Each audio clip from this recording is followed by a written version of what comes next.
This is the Lone Crater YouTube. We hope this video helps. In this video, I will show how to make cookies in a Kadai. First, ensure you have all your ingredients ready, including all-purpose flour, granulated sugar, softened butter, and a pinch of baking powder. Next, prepare your Kadai for baking. Add a 2-inch layer of salt or sand to the bottom, which acts as a heat diffuser. Then, place a small metal stand or a heat-proof ring inside the Kadai to support your cookie tray. This setup creates a makeshift oven, perfect for delicious homemade cookies. Now, let's create that perfect cookie dough.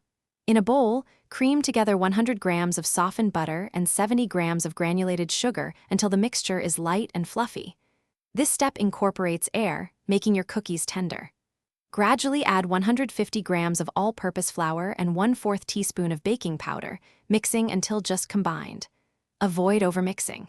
Finally, roll the dough into small, uniform balls and gently flatten them slightly before baking. With your dough ready, it's time to bake. Preheat your Kadai setup on a medium flame for about 10 minutes. This ensures a consistent temperature for baking.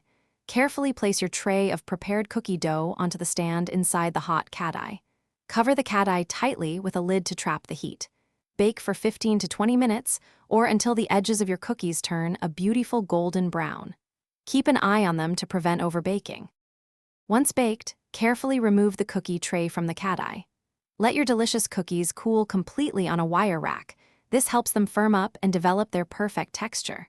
Store any leftover cookies in an airtight container to maintain their freshness for several days.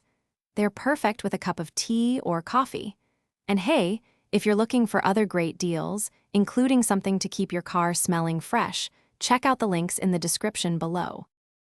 Thanks for watching. Consider subscribing if we helped you.